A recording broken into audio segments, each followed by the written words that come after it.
Did you guys see the Whistling Dixie Cybertruck video? Yeah. Yeah. Oh, it was pretty. I didn't know Whistling. I'm sorry, his name's Whistling Diesel. I didn't know about his YouTube channel before, but apparently he buys trucks and destroys them all the time. This is like, today we're going to test out a Dodge Ram, and then he just puts it through a torture test and kind of wrecks it. And he put an F-150 up against a Cybertruck, and I wasn't that surprised at the results. Sure enough, someone setting out to destroy a truck is successful, so that's cool. It did seem like the trailer hitch wasn't attached to anything strong in the Cybertruck. It was like cast aluminum or something. It also like jerked. There was that moment when like it was under strain from the truck, and then the truck sort of went down a hill and they accelerated a little, and slack got into the chain or the rope or whatever, and then that slack like came back out, and it was this huge moment of like jerking the back end off. But it wouldn't do that to anything else. I'm with you. So there's two things. One, I'm pretty sure that it was only the finishing blow. It actually broke before then. Are you familiar with this? No. So he was driving over. I don't know what a 5-foot tall concrete pipe is called. Is that a culvert? But cul-de-sac? Cul-de-sac is the dead end. Yes. Anyway, you guys have all seen like the underground 4 or 5 foot tall concrete pipes that you use for sewage and stuff. And he had a bunch of them next to each other. And as he drove the Cybertruck off, the trailer hitch dropped on the pipe. Now, I have a lot of off-roading experience, and this is like a good thing. If your hitch hits, then you know something solid hit and nothing's going to be wrong. It's totally fine. But on the Cybertruck, after the truck dropped on the hitch, it pointed upwards, and there was a panel gap that wasn't there before. You could see it was a little bit broken. So then when he tried to use that hitch to pull the F-150, it ripped the frame in two. I'm trying to find that in the video now. It's almost like they made that thing in a computer and then got it on the road, and it was so fast. I'm not surprised that the thing tears apart like it does. I am surprised that they seem to have this issue where something weird will happen. It's different things, and it'll just be like, the computer in your Cybertruck will just say, I'm broke. Send me to the service center. And it's like, wait, but what broke? Don't worry about it. Send me on. And it seems to happen and put people out of their vehicle. That's $150,000 truck for like weeks and weeks at a time, at least. And Zach, can you show this picture? You can't even take it to the car wash. Right? I think there's a car wash mode. Yeah, but you know. Yeah. And how does it work in heavy rain? Do you need to put it in car wash puddles? Mode? You ever like steer into those really deep puddles on the edge of the road and make it spray, and you're like, this will clean my tire wells out. Better not in a Cybertruck. So this is kind of small to see what happens, really, but it does show you. He drove off this thing, and the hitch landed on one of those concrete blocks, and that broke it. And I dropped my Tacoma hitch on stuff. Like, honestly, 500 times. Like, it doesn't damage a normal truck, but this one it does. Yeah, I just watched the part where a huge part of the Cybertruck breaks because he's trying to pull the F-150 off the thing like he was talking about. Well, I mean, who would have guessed that this truck isn't practical for like actual farm work? Like, obviously it's not. Yeah. The lamest people on earth are the guys who have Cybertrucks, and they're like, see, it does truck stuff, and they have like TikTok channels devoted to validating their truck. They'll be like driving through mud puddles and up hills and shit. And Taylor, they'll drive up a hill that you could make it up in like a 1995 Chrysler car. Like just give a little speed and you'll make it up there in a sedan, you know? Like a front wheel drive Acura. For real. Like it's not that.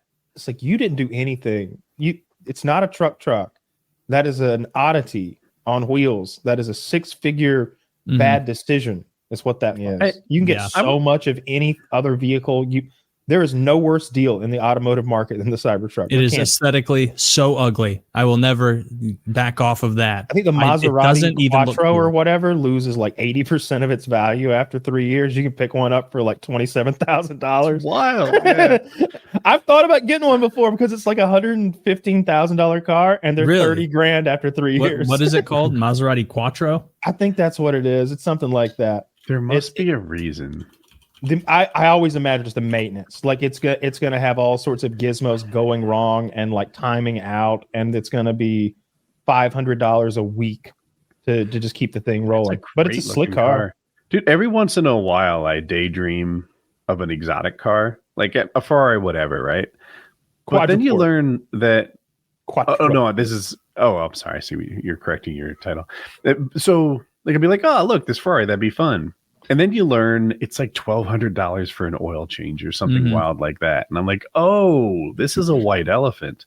I thought there was just an initial purchase price. But no, the problem with owning a white elephant isn't the initial purchase. It's feeding and caring for it afterwards. Mm-hmm. Yeah. Yeah. Man, I can't believe how cheap these Maserati are. They're beautiful, right? Like, if you they're really cool looking. And this is a 2019 with 40,000 miles and it's $30,000. Yeah. That's what I'm talking about. They'll be a few years old with a few thousand miles, and the interior is very nice too. They're really slick looking cars. When I see one on the road, I'm like, "Ooh, that's a fancy car." But no, it used to be. It used to be for a brief window. I think it's the number one like depreciating car on the road. Like I'm sure there's some like examples of supercars that you pay some ungodly amount and it's only valuable to you. But as far as production cars, I think that's the number one depreciating car on the road.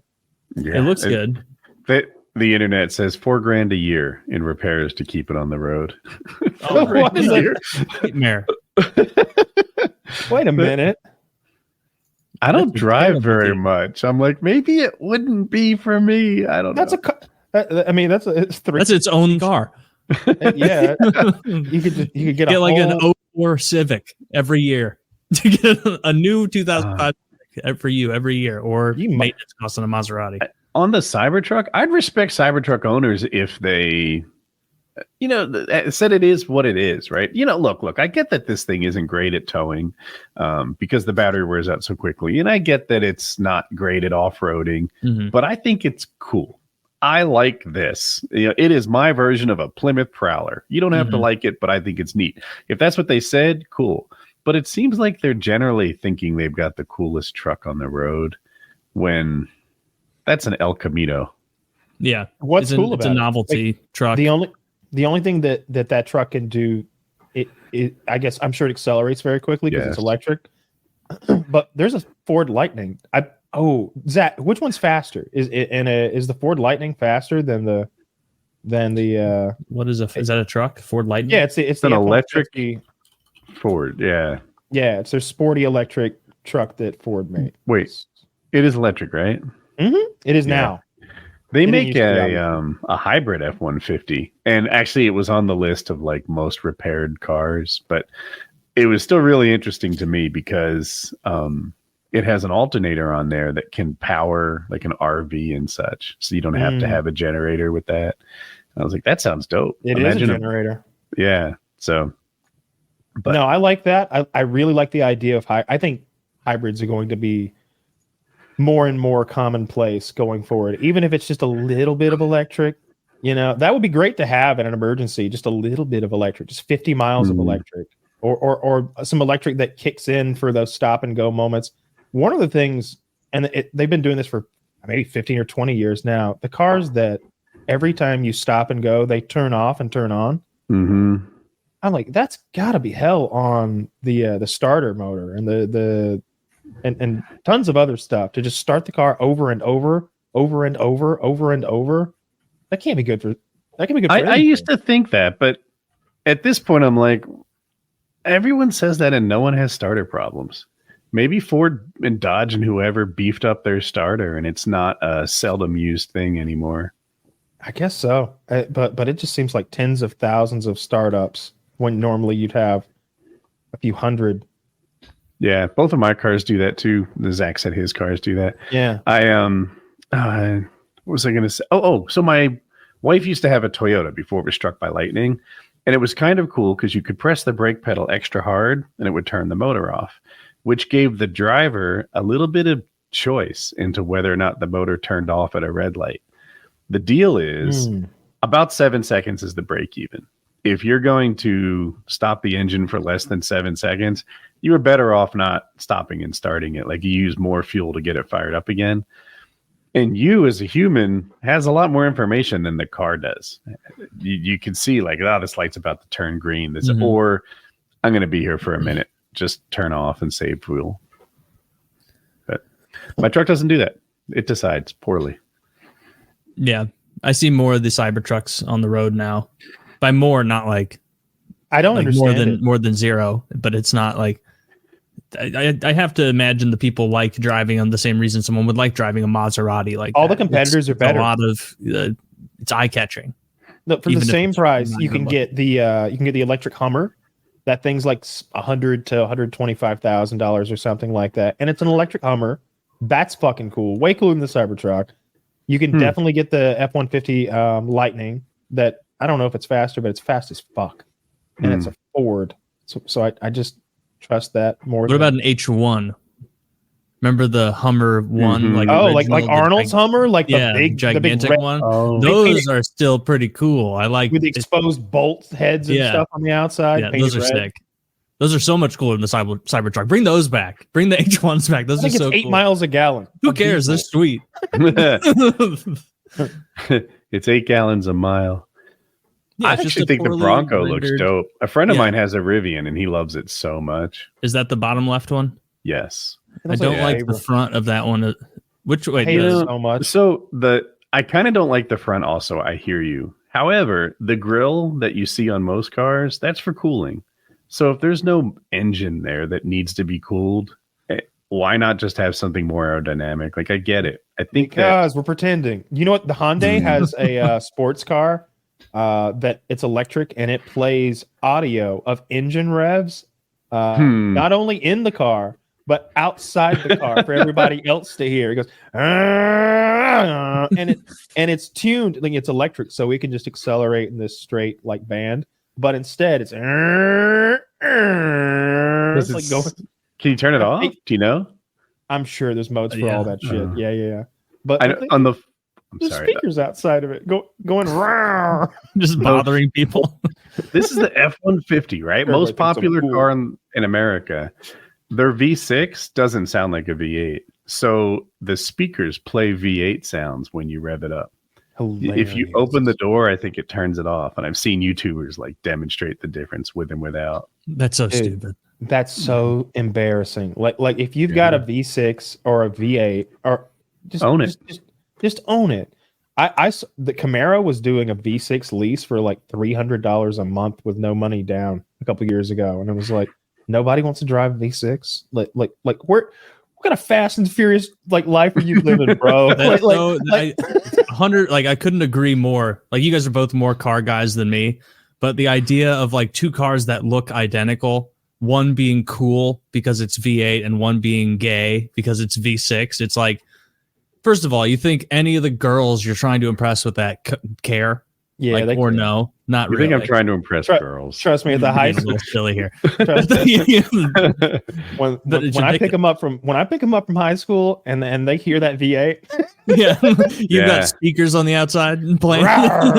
Those aren't speakers, ladies. That's real American muscle. Real American muscle.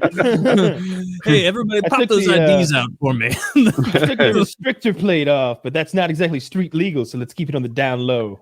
Yeah. When I drive a stupid V6, I have to drop to middle school. And they're like, wow, you can drive? Like, I'm cool. Jesus Christ. Yeah, I don't understand who you're trying to impress with like the engine of your, like, unless you're racing cars. Like, if you're one of the people we have on the show who's like, why do you like cars? Well, I like racing them across the country. Okay, you should probably have a V8. You should probably have a fast engine. But for a normal person, why? Like, why do you care? Nobody's racing on the street who's not already like, I guess a retard is the kind of person who would race on the street. I don't know. I have things in my life that I own just because I like owning them. No, my car's not fast enough. No, there's a class for different vehicles. It's just like Grand Theft Auto. You could race. If you I mean, the the CRV, Taylor, is that what you drive? the HRV, the Oh, 60. yeah. Yeah, There's a big group of HRV guys who race for huge. pink slips. Yeah, it is the most who gives a shit car I you heard can imagine. some Like I guy could blend in a in Highlander talking shit about you, Taylor. You gonna put up with that?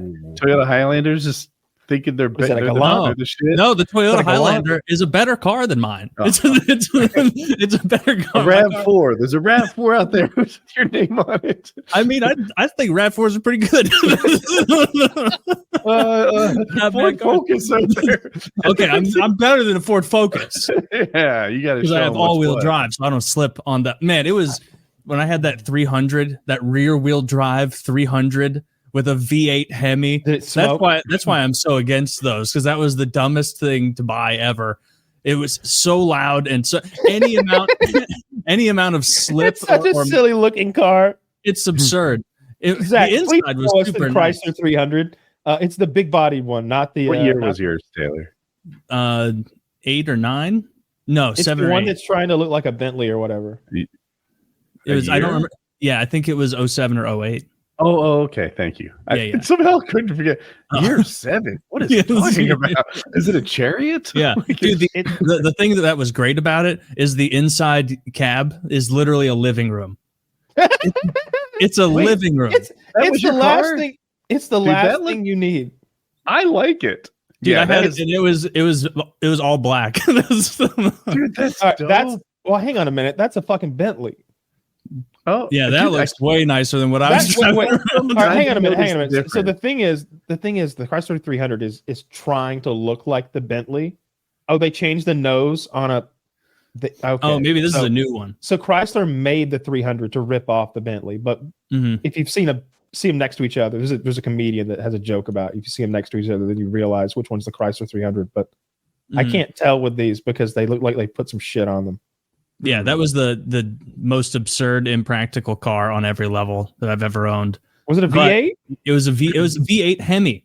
Oh my It was god! so it was so much quicker than you thought it was. Was it like a 5.7 liter? What It was a what was it? 5.7 liter V8 Hemi. My god! It was so fucking loud, and it got horrible gas mileage, rear wheel drive, and so like there was The one, Mustang didn't have a 5.7 that there was year. like one turn to get that I had to go up like a slight incline on a hill Never does. to get back 5.1. towards my house, Mm-hmm. and like I would have to leave work if it started snowing like mildly, and I felt like a fucking idiot from Texas or the South being like, I gotta go.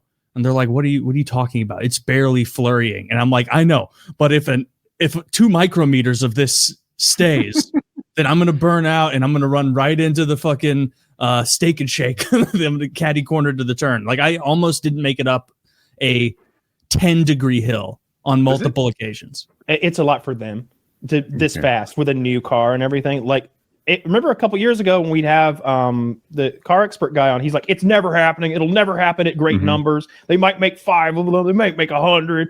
It's Yeah. 3,800 in like a couple months on the road rolling." The problem is that the gas pedal, the like shiny metal thing that sits on top of it, can come off and get loose and get kind of jammed in there in such a way that the accelerator will be stuck forward.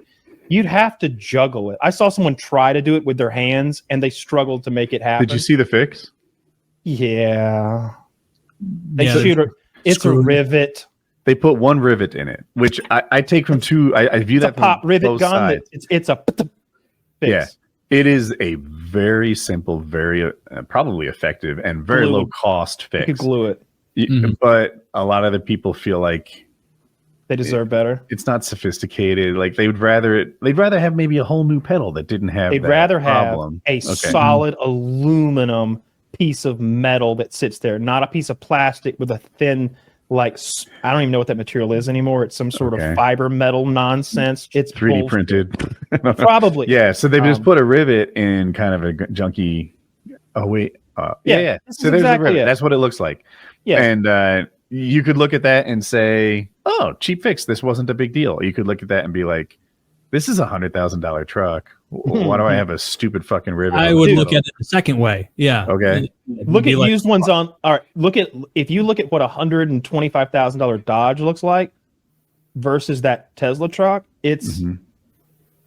oh my God, it's the difference between having a house and living ugly. in a motorhome or something. Like it's a complete night and day kind of thing. A $120,000 Dodge truck is a fucking amazing piece of machinery. That Tesla, I looked up, I was curious, like used Tesla Cybertruck, and they're already selling a few. They were like $140,000, I think I saw. Wowzers. Okay. I think that's what I saw. Probably there's a waiting list premium. Yeah. I'm sorry? You've seen them in person, like One. driving? One. Yeah. No. I've seen one, and it is exactly what I thought. It's like, it's ugly. It's fucking ugly. I look at what this is me projecting onto it. Everybody was looking at that truck. Everyone was like, so if you like being the center of attention, that truck will give it to you. That's right. I'm the opposite. I don't really like to be noticed on the outside. Yeah. And that would stop me from buying the truck. Mhm. Yeah. I just don't like how they look. Yeah, I liked the initial look. I'm not crazy about what they produced, and then all the production issues, the patina being different on each body piece in some situations, and just a myriad of issues it's going to have. You know, it has a car wash mode you have to put it in, and if you forget to put it in car wash mode, it holds water in like the like unibody columns. They're sort of like almost like a bowl, and then when you drive off, it shorts the wiring out. And my God, shorting the wiring out in a 1995 Chevrolet pickup would be a problem. But doing it to a Tesla Cybertruck means you just lost $100,000 probably. It's wild. If you forget to hit the car wash mode, I was going to say button, like it has any fucking buttons. It's Tesla. But if you forget to put it in car wash mode, you total your truck. And it's like, that's wowzers. And how does it handle rain? I don't know what's happening. Like serious rain, you know, like those or once it's a truck. a year, I want once water in 5 frosting. years. Tesla sales are dropping, I think 3 quarters in a row. Why? Are people not liking EVs? Are people not liking Elon? Are competitors? Well, American buyers are absolutely hating EVs. There's a ton of evidence to support that. Although the rental car fleets just re-upped on them, so I think they got exceptional deals on them.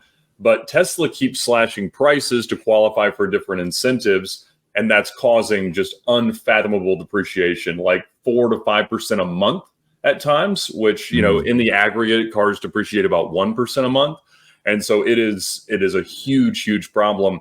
A couple of months ago, actually, I got an Audi RS e-tron GT, which is essentially the Audi version of a Taycan Turbo S. And I am not an electric car guy at all, but a friend of mine runs Audi Birmingham. And he called me. He was like, he's really proud of himself because he had worked out this deal to lease these cars for a year, effectively for free, because Audi Financial Services is a different department or a different company, really, than Audi Corporate. And so Audi Corporate puts these incentives on the cars, and Audi Financial puts the residuals on the leases. And the 1 year residual on the lease was higher than the purchase price, which is effectively creates a free lease. And so it's just like interest and taxes. And so I leased a $160,000 car for $250 a month.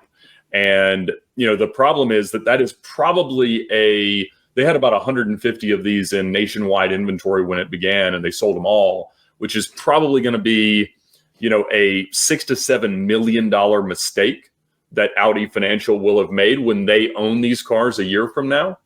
And those are the kind of things that just kill them. I mean, that's a crippling blow to some of these financial institutions. And so, yeah, Teslas are down, Lucid's abysmal, Rivian's doing okay, but it's my friend loves his Rivian. Yeah, I mean, they've got great customer satisfaction. Tesla just recalled every Cybertruck, but go ahead, Kyle. What's the price tag on a Rivian? It started like 80, 90. Yeah. And then go up to like $130, maybe. I happened to look last night, not only last night, but a few weeks prior, to see what Cybertrucks were going for used. I was like, because I felt like that would be very telling if you can get one used for 80, 140, 150, shit like that in the Atlanta area. Well, but that's still very new. So when they first came out, a couple of them traded for 200, 240, Woo! Which was a massive overage. And they were actually being bought by Ford to reverse engineer and see what they needed to do. So Ford bought a dozen of them or something like that. And sometimes that's all it takes to really change the perceived value. There are not a lot of transactions happening in the 140, 50, 60 zone. Okay. And so they're going down very fast because these record prices were less than 2 months ago. Yeah. And so they haven't been delivering them long. You know, they got huge quality issues and stuff like that. So it's really been problematic. And now that the incentives from a tax perspective only apply to American-built cars, the German stuff doesn't. So they're relaxing a lot of these standards about when all their cars have to be EV or a percentage or whatever, because it's just not feasible. I can see why the rental car market, because I would love, if you offered me a rental EV, I think it's the one I'd pick, because I just want to play around with it without committing. Well, the problem with playing around with it is that you can get stuck somewhere, and you open up yourself to some exposure, especially like, I was out in Vegas the other day, and you could rent an electric car for a third of what you could rent a gasoline powered car. But I had to go from Vegas to southern Utah, and I was like, well, I don't know what the charging network's going to be. I'm staying at a hotel that inevitably will not have a charger, and I'm going to have to, solve problems associated with having this car. If I was just tooling around the strip, by all means, that makes a lot of sense. And so, Tesla's stock is dropping. They keep saying that the cyber taxi idea is going to be the salvation of the whole, brand. But man, I was, one of my detail guys they just gave out like free self-driving for a month if you have a car that has the cameras that make it capable, to try to make you subscribe to it. And it's either $100 a month or a $12,000 flat fee to get the self. Oh, is it 8 now? They lowered it by $4,000, which, like, if you bought it already, you feel ripped off. But right. Well, they don't care if you bought it already, very clearly, because when you reduce the price of a Model S by $30,000, the trickle down depreciation is just horrific. And Tesla has always had such a devoted fan base because they've always been far ahead in terms of a lot of the technology that they're doing. And so it's been justified. But when they keep getting kicked over and over again, it's really hard to stay that positive on it, especially since the long-term residual values are so terrible. Yeah, every other car, I feel like repeat buyers are a big part of the business model. And huge. Tesla, I can imagine anyone who, even if you like an EV, you look at the other ones to see if it's greener over there. Oh, of course. If I were buying one, let's say my price tag is in that $80,000 to $90,000 range, which is kind of where the mid-range of most of the electrics, it seems, I would want the Tesla. I would want the Tesla. I would. Just because the others don't seem... All right, look, they had the issue with the accelerator plate. Man, they got right to it. They got it fixed. Yeah. I know they just shot a fucking pot rivet in it, but it's fixed. I'd be like, no, thank you. I'm going to use some, like, glue. Hot glue gun. I don't want a pot rivet in my accelerator pedal. Maybe I'll just get a full aluminum accelerator setup, even, because I'm already $100,000 into a goddamn truck that can't do truck stuff. So like, it's just for looks anyway. That's why I like it. I do like the Cybertruck. Like Woody, I wouldn't care for how much attention you're going to get if you're in one. Like, it's not just like riding around in a nice Corvette or even a Lambo. Like, this thing is huge and tall, and everybody sees you on the block. You could sneak by in a sports car, nobody knows. You see that Porsche? No, of course you didn't. It can hide behind all the other cars. Right. Yeah. I'm curious where you stand on this. Like, to me, a disadvantage of make it like a Ferrari F40 or something. Sure. Is that every time I pull up anywhere, I'm getting attention. Does that bother you, or do you like it? Because some people love it. I don't love it. I don't buy them for that reason. And fortunately, in large cities, it is a lot less of a factor than it was 10 years ago. The volume of production in interesting and weird looking cars is so much higher now than it was a fairly short time ago, that it is wildly, wildly different. I had a lime green Lamborghini for a while, and that was a very different experience. And I've had every color of them, than an orange one, red one, yellow one, anything. That one, I mean, people would crash taking pictures of it. And so it was a lot more challenging on a daily basis for that reason. But I would say that I mean, it's not that big of a deal in most markets today. If you drive into a small town, you kind of get that reaction, it's fun, once or twice, but it is a bit of a downside if it was all the time wherever you lived. Whenever we've been driving, like, usually classic old cars, like a 55 Chevrolet or something, and you go to a gas station and people would want to look, it's fun to pop the hood and show them, like, look what I did, because you built the thing. Especially, it's like, look at the interior. I did that. So I've never minded that, but I can imagine if every But people try to race me in my fucking Camaro. Some douchebag at the red light the other night wanted to race. And it's like, I could do the math. You're gonna win. Look at like, what are we racing for? It's not like pink slip. Do you think I got a sleeper over here? Like do the fucking math, asshole. You got a supercharger. But like, so I can imagine like anytime you're in a sports car, you're gonna get that a little bit. But that Tesla truck is going to really. I like how it looks. I know it's ugly, but what I would do is I would wrap it in a like a dark hunter green, like the halo color, like that's on the Warthog. And I would like that. And I would, tint the windows out and everything. But man, it's got worse graphics than the Halo 1 Warthog. Yeah, it looks like Laura Croft with the square titties. Yeah. Remember when the Laura Croft with the square titties? Yeah. It's that era. They're not aesthetically pleasing. But every video I see about it, and maybe it's propaganda, it's like, look, the patina on every body piece is different.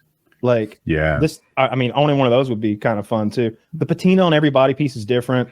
Right. I don't care that it will absolutely cut your fingers off if you have your hand in the lift gate back there. That didn't bother me. But is that not software?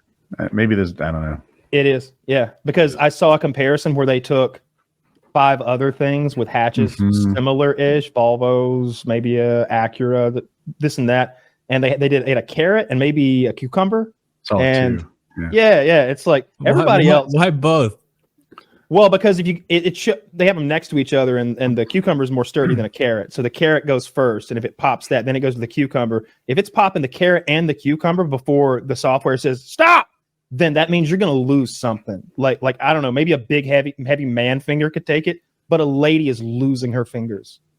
There has been a trend away from Apple CarPlay and Android Auto. I'm pretty sure it's called. I don't use that one. Yeah, it is Android Auto. I am a huge fan of Apple CarPlay. I love it. And I've never owned a car in my life that got upgraded for free. But when you use CarPlay, all of a sudden, like, there's a new mapping service. There's a new this. There's a new UI. Now you can use Spotify and Maps at the same time, whatever. Right. Ford doesn't upgrade your car. They ask you to buy a new one. But Apple will upgrade your phone. It's like you buy Apple, you buy into a platform and expect it to get better every year, at least a little bit. Sure. So when I hear they're moving away from CarPlay, I think that sucks. But everyone seems to be doing it, and I don't understand why. Maybe so. Yeah, a couple reasons. One, I drive an electric Ford, and they do over-the-air updates, and it does get slightly better. So just I know you randomly said Ford, and that's what my truck is. I happen to have experience with the wire over-the-air upgrades in an electric Ford. But that notwithstanding, your point about getting away from CarPlay as a trend is accurate. So you've got a couple things going on at once. You've got the, quote, startup companies, which Tesla is not a startup anymore, but we can still categorize them that way. Tesla, Lucid, Rivian, that do not use CarPlay at all, or Android Auto. They have their own proprietary systems. Mainly, in my opinion, because A, they don't want to spend the money licensing the software. They don't want to open up their UI to Apple's engineers to QC it and whatever and make them talk to the thing. And it's hard to integrate. It's harder than most people give the manufacturers credit for to integrate Apple CarPlay and Android Auto pretty seamlessly. And if you remember 10-ish years ago, it was kind of a mishmash of what cars and phones worked together. And it wasn't until a couple generations of phones and a couple generations in of cars where it became kind of a standard thing. Okay. So then now we're at a point where where manufacturers don't want to give up the control of their software. And they're going, well, we don't really need Apple because Tesla was able to be successful without Apple. And Rivian has been able to be successful without Apple. Lucid may or may not be successful, but that notwithstanding, manufacturers tend to follow Tesla because they think it's cool. Now, I disagree, but that's my opinion. And Tesla has proven that you don't need CarPlay to sell cars. And I think what the manufacturers are also learning is that CarPlay has restrictions. And Apple, if your system is dependent on CarPlay, particularly Android Auto, not so much, but CarPlay, the manufacturers Apple can push you around. Apple can make you do certain things to make CarPlay work better that you may not want to do.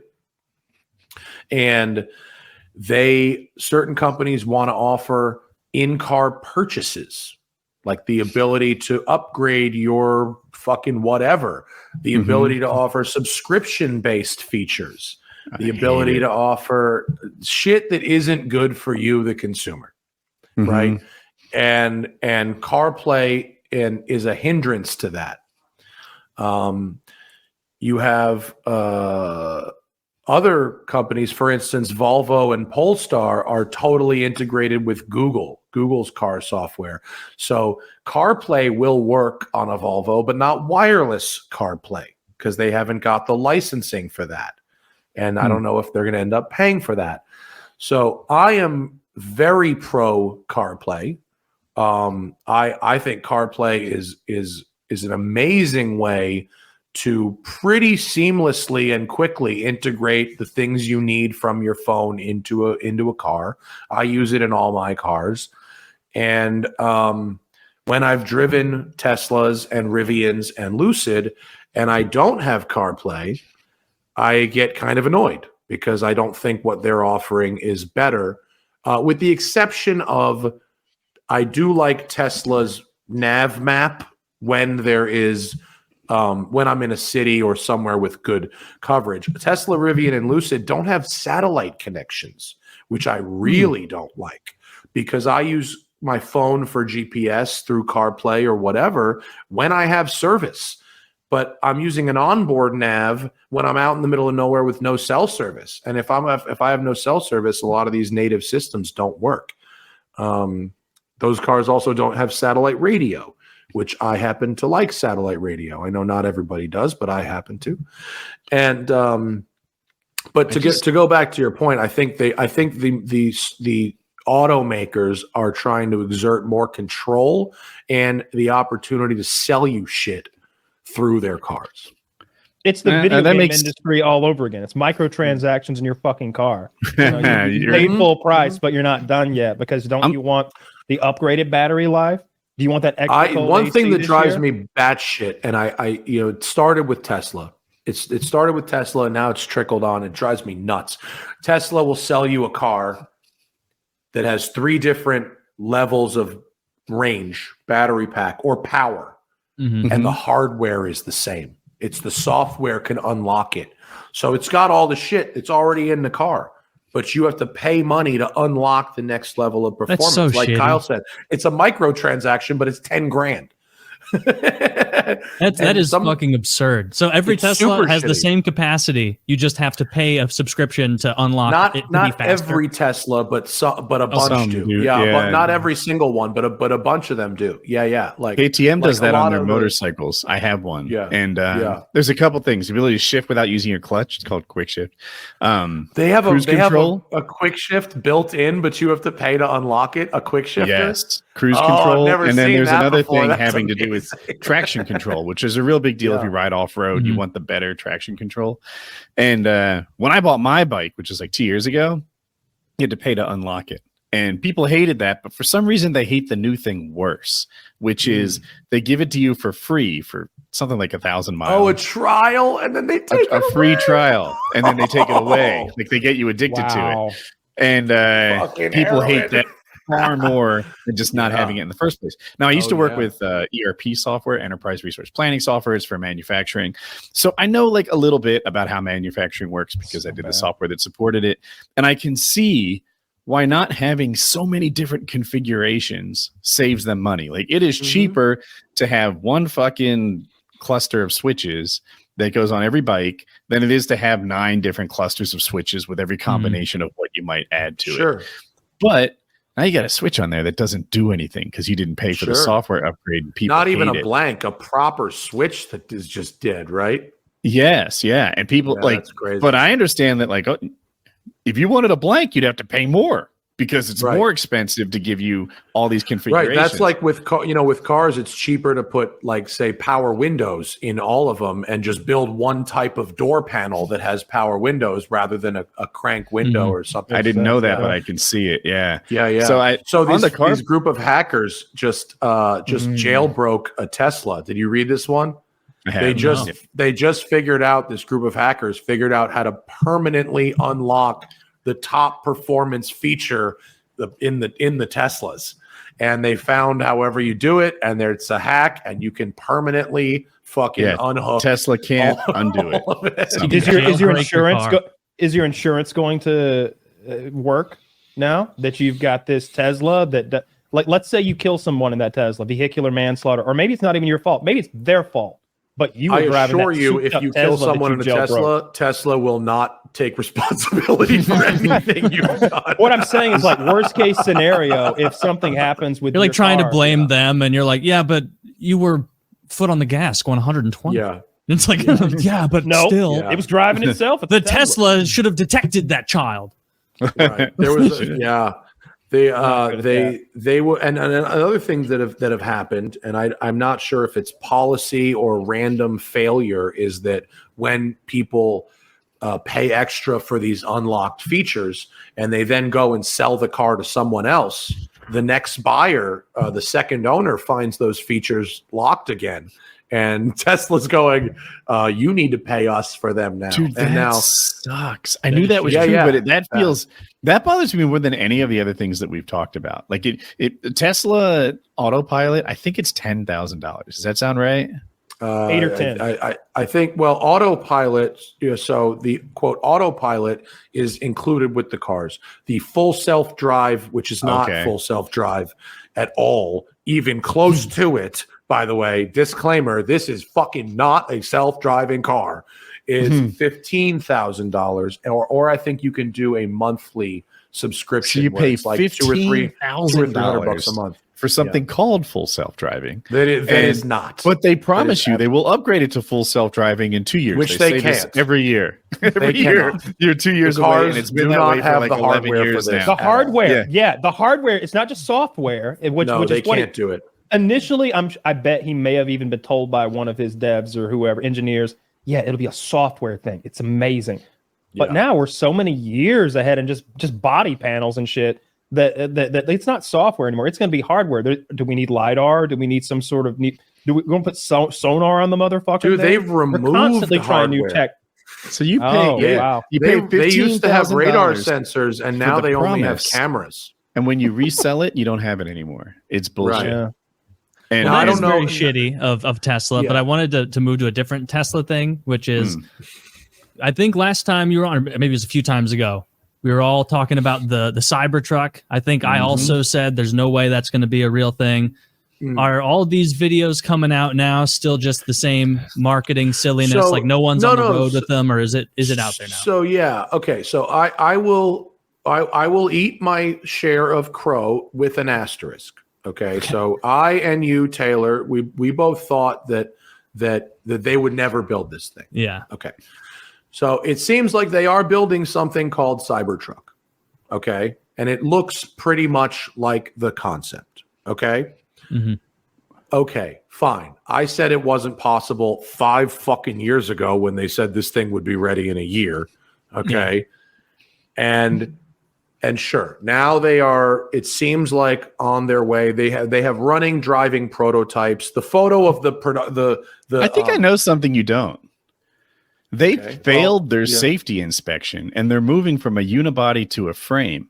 I think they're not as close as you're like. That's a huge change. Well, first off, here's where the asterisk comes in. Because originally it wasn't even a unibody. Remember, originally this was an exoskeleton. That was the thing.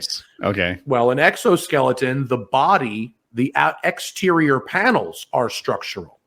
Right. In a unibody, there's an understructure, and the body panels are just hung on that. On a body on frame, the underbody isn't structural. There's a frame, and then the underbody sits on that, and then the body panels are hung on that.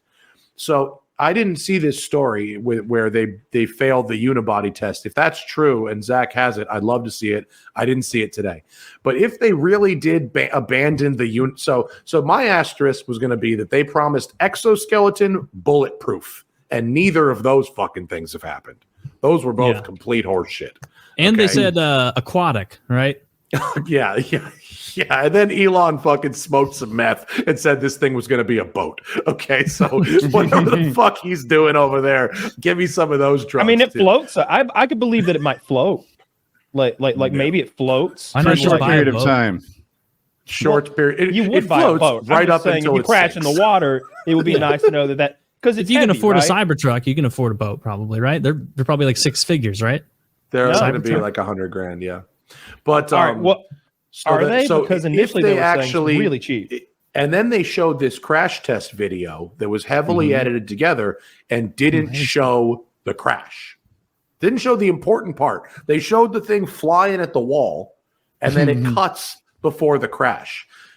All I'm saying is if your truck did awesome in a crash test, you'd show it. Yeah. If you cut away, if you make a dramatic video and then cut away from the key part, I'm guessing the results aren't very good. And you might recall the Tesla Paint It Black video from a few years ago. If you remember that, where they demonstrated the autopilot function and they had this big disclaimer on the front that said the driver's only sitting there for legal reasons. The car's driving itself. Complete horse shit. The engineers who did it admitted it was faked. They took them a bunch of takes to do it. The car crashed into a fence in the parking lot. It was all fucking bullshit. And so it's not beyond them to basically lie in videos about what their cars are. So they are going to build something called Cybertruck. They are. The problem with Tesla, but it's not what they promised before. It's not the product. The products are pretty good, and I think their owners are pretty happy. There's issues, getting serviced and shit like that.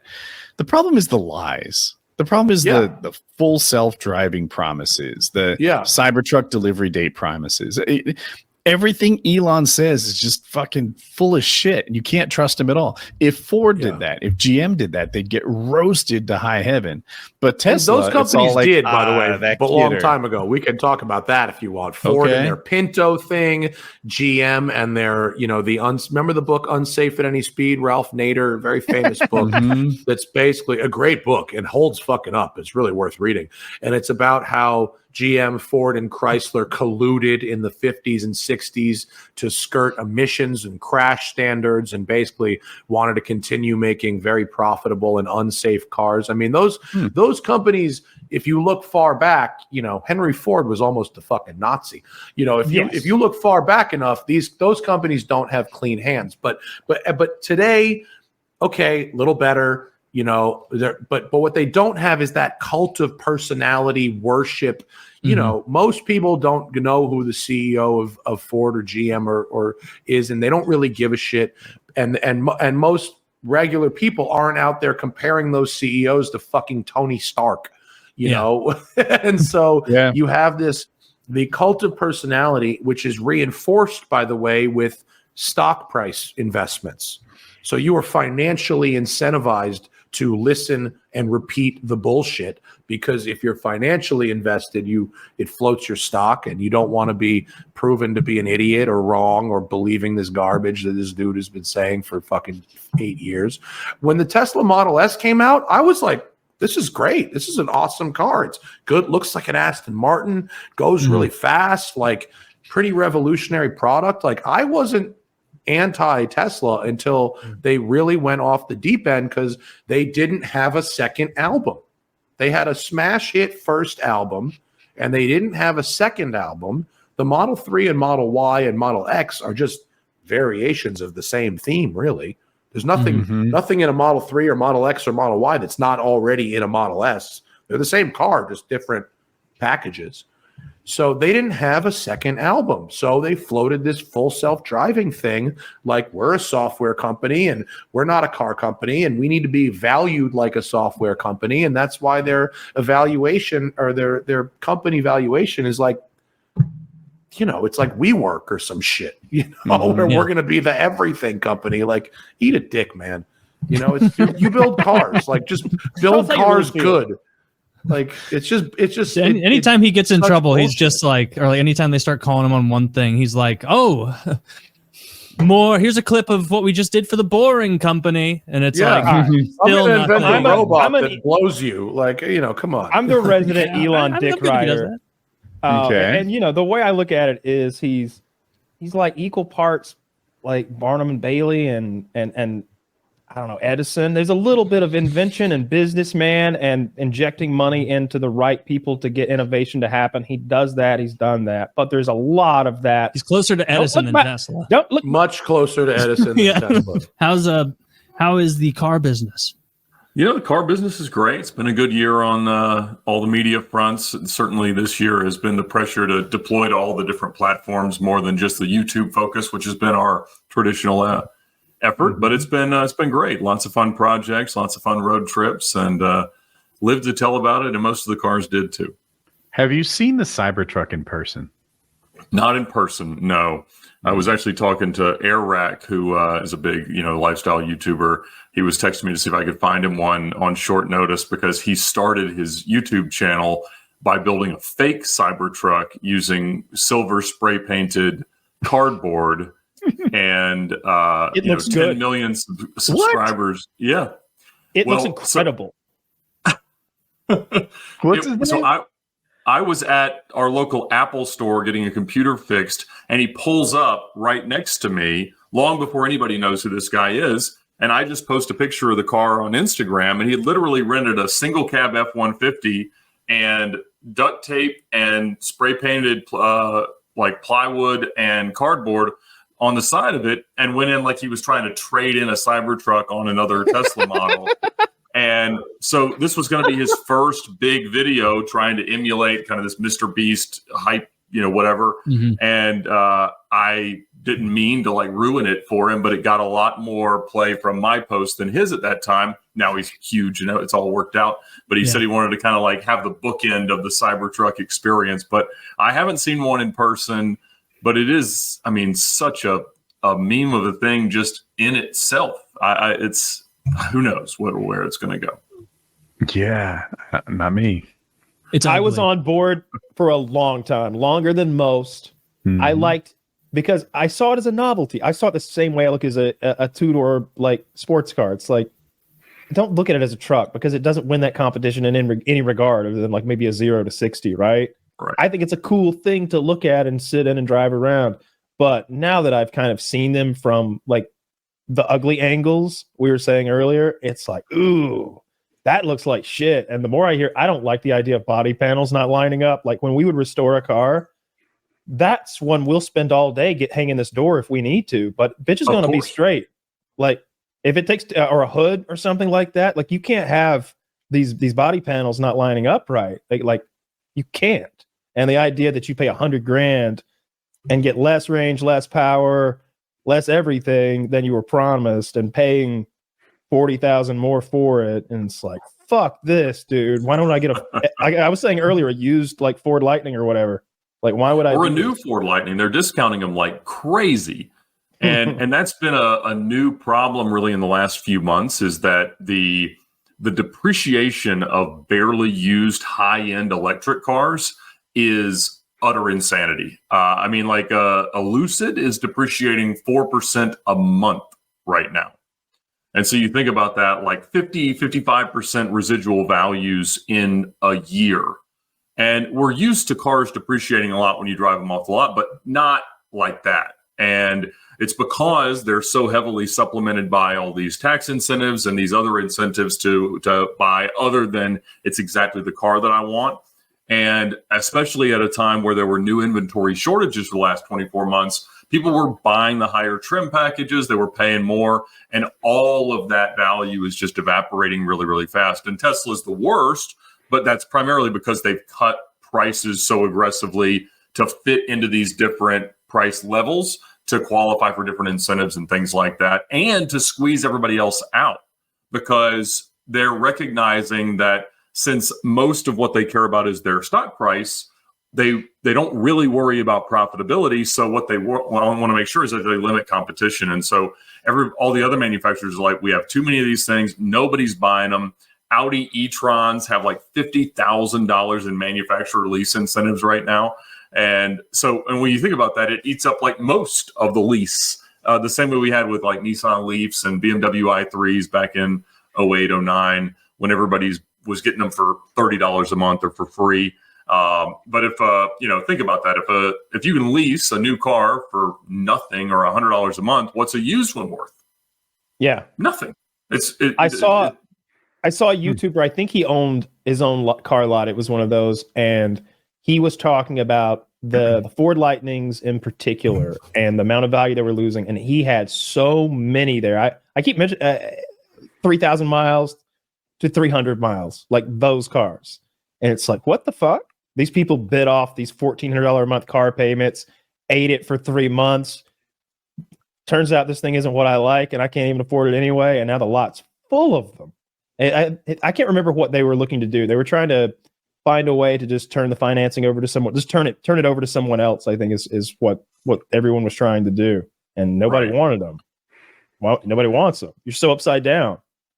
Well, and if you assume the lease, you're not going to get any of the tax rebates and incentives. And so it's just going to make your cost preposterous, because whenever they quote them in the advertisements and things like that, it's the effective payment. You're paying more, but you're getting some back. And so it's kind of less. And so it's a strange phenomenon. But, obviously most of our audience and most of our content at VinWiki is about, more modern, or well, not necessarily modern, but, these 20 to 15, 10-year-old exotic cars, Ferraris, Lamborghinis, Porsches, everything like that is what our enthusiast audience really enjoys. And those have done really, really well in value and sustained most of it. We're finding that rarity wins and uniqueness wins. And generally, as cars turn 10, 15, 20, 30 years old, that's when the enthusiast audience that grew up with them as posters start to be able to afford them.